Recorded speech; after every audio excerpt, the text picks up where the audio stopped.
Hello everyone, आप लोग कैसे हैं। मैं वीर बहादुर आज मैं फिर एक बार आप लोगों के बीच में सूरदास जी का तीसरा पद्यांश लेकर उपस्थित हुआ हूं। इस तीसरे पद्यांश का प्रसंग, व्याख्या और काव्य सौंदर्य के बारे में बताने जा रहा हूं। तो देखिए, इस पद्यांश में संदर्भ कैसे लिखा जाता है, प्रसंग कैसे लिखा जाता है, व्याख्या कैसे किया जाता है और उसका काव्य सौंदर्य कैसे लिखा जाता है। जिसमें से मैंने एक चीज पहले आपको बता दिया था पिछले ही वीडियो में कि सूरदास जी के जितने भी पद्यांश हैं सभी पद्यांशों का संदर्भ एक ही रहेगा। पद्यांश 1 है तब भी संदर्भ वही रहेगा, पद्यांश 2 है तब भी संदर्भ वही रहेगा, पद्यांश 3 है तब भी संदर्भ वही रहेगा, पद्यांश 4 है तो भी वही संदर्भ चलेगा। केवल अंतर क्या होता है कि प्रसंग अलग रहेगा, व्याख्या अलग रहेगा और क्या अलग रहेगा, आपका काव्य सौंदर्य अलग रहेगा। तो इस पद्यांश में प्रसंग जो है आपको पता ही होगा कि प्रसंग कैसे लिखा जाता है, इसी पद्यांश में छिपा हुआ है और इस पद्यांश को पढ़ने के बाद पता चल जाता है कि मुझे प्रसंग में किसका वर्णन करना है। तो देखिए यहाँ दिया कि लिखत कान घुटरूह बनी आवत, मतलब यहाँ पर किलकारी मारते हुए बाल कृष्ण के घुटने के बल पर चल रहे हैं, इसके बारे में वर्णन किया जा रहा है। तो इसको प्रसंग में इस तरह लिखेंगे हम लोग, प्रस्तुत पद्यांश में सूरदास जी मणियुक्त आंगन में घुटनों के बल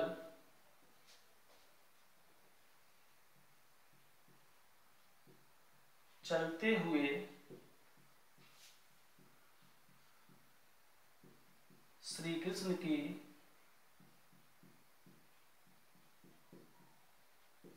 के शोभा का वर्णन करते हैं। देखिए प्रसंग मैंने लिख दिया यहाँ पर कि प्रस्तुत पद्यांश में सूरदास जी मणियुक्त आंगन में घुटनों के बल चलते हुए श्री कृष्ण के शोभा का वर्णन करते हैं। श्री कृष्ण की क्या कह रहा है, श्री कृष्ण की शोभा का वर्णन करते हैं, श्री कृष्ण के शोभा का वर्णन करते हैं। ये हमारा हो गया प्रसंग। अब हम चलते हैं व्याख्या की ओर।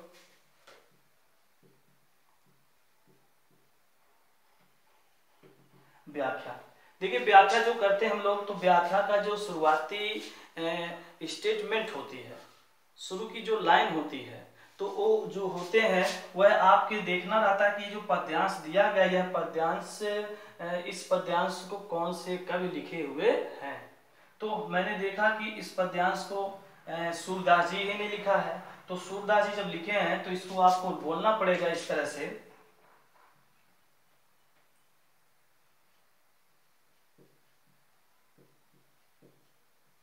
सूरदास जी, सूरदास जी श्री कृष्ण के बाल मनोवृत्तियों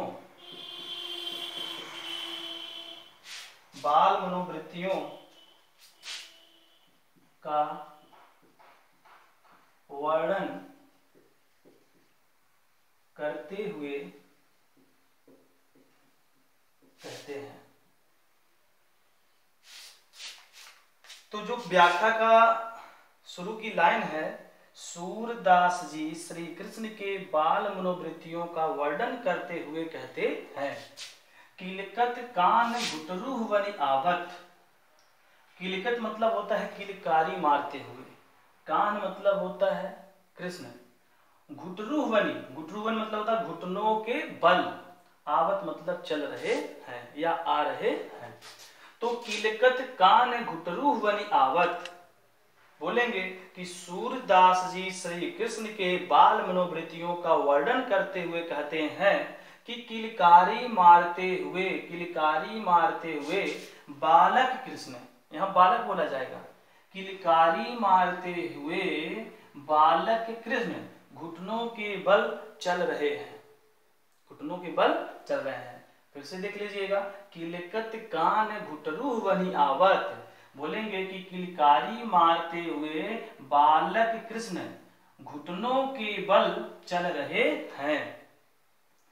मणिमह कनक नंद कह आगन, बिंब पकड़ी बह धावत। मणिमह मतलब होता है मणि युक्त, कनक मतलब सोना, नंद कह आगन, नंद बाबा है, कह मतलब के, आगन मतलब आगन, बिंब का मतलब परछाई, पकड़ी बह मतलब होता है पकड़ने के लिए, और धावक मतलब दौड़ रहे हैं। तो मणिमह कनक नंद कह आगन, और कह रहे हैं कि नंद के द्वारा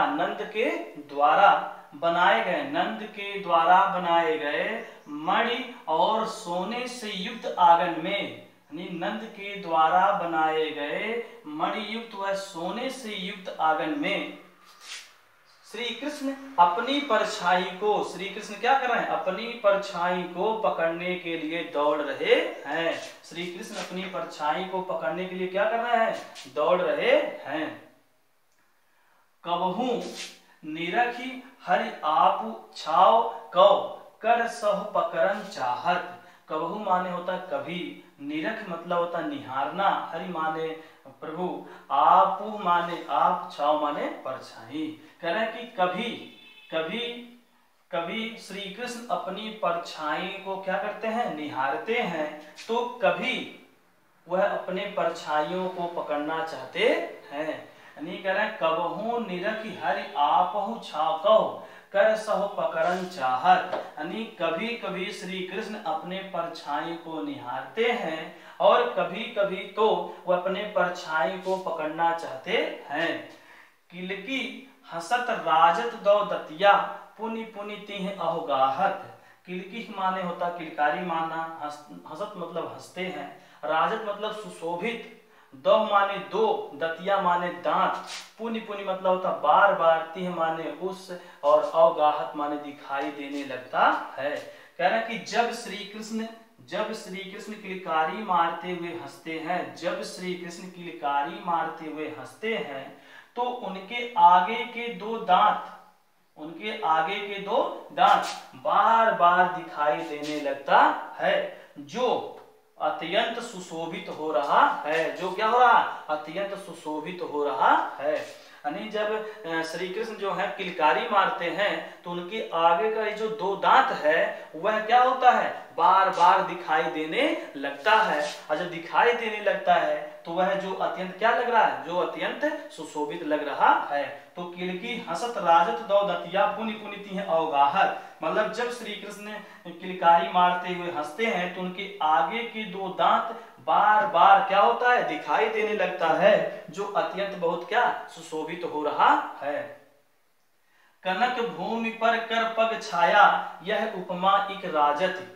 कनक मतलब सोना, भूमि का मतलब होता है पृथ्वी पर, कर पग मतलब होता है हाथ पैर, कर पग मतलब क्या हाथ पैर, छाया माने परछाई, यह उपमा इक राजत, राजत मतलब होता है सजाना, क्या होता है सजाना। तो हो जाएगा कि श्री कृष्ण के हाथ और पैर, श्री कृष्ण के हाथ और पैर की परछाई, श्री कृष्ण के हाथ और पैर की परछाई भूमि पर, क्या बोलेंगे, भूमि पर सोने के फर्श, भूमि पर सोने के फर्श पर ऐसा सजा रहा है। यह उपमा एक राजत मतलब ऐसा सजा रहा है। बोलेंगे एक बार पुनः कि श्री कृष्ण के हाथ और पैर की परछाई भूमि पर सोने के फर्श पर ऐसा सजा रहा है कि करी करी प्रतिपद प्रतिमानी वसुधा कमल बैठकी साजत।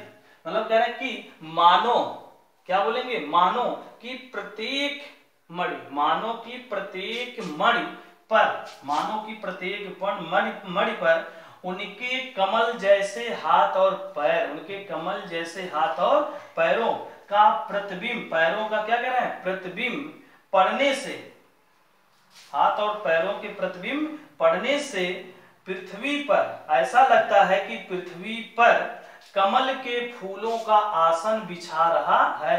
ऐसा लगता है कि पृथ्वी पर कमल के फूलों का आसन बिछा रहा है। बाल दशा सुख निरखी जसोदा पुनि पुनि नंद बुलावती।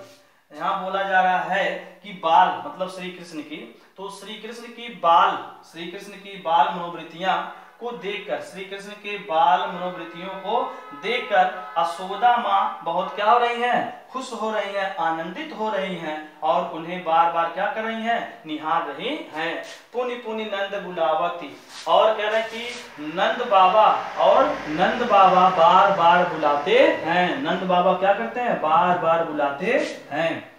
अचरा तरलय ढाकी सूर्य के प्रभु को दूध पियावती। और यहाँ पर उसके बाद यशोदा जी क्या कर रही हैं कि श्री कृष्ण को अपने आंचल से क्या कर रही हैं, ढककर, श्री कृष्ण को अपने आंचल से ढककर क्या कर रही हैं, दूध पिलाने लगती हैं। तो अचला तरलय ढाकी सूर्य के प्रभु को दूध पियावती। और यहाँ पर बोल रही है यशोदा माँ की सूरदास के प्रभु, यानी सूरदास जी कह रहे हैं कि सूरदास के प्रभु अर्थात श्री कृष्ण को वह अपने आंचल से क्या कर रही हैं, ढककर, और उन्हें क्या कर रही हैं, दूध पिलाने लगती हैं। तो ये तो मेरा हो गया पद्यांश तीसरा का व्याख्या हो गया। अब व्याख्या के बाद हम चलते हैं काव्य सौंदर्य पर। काव्य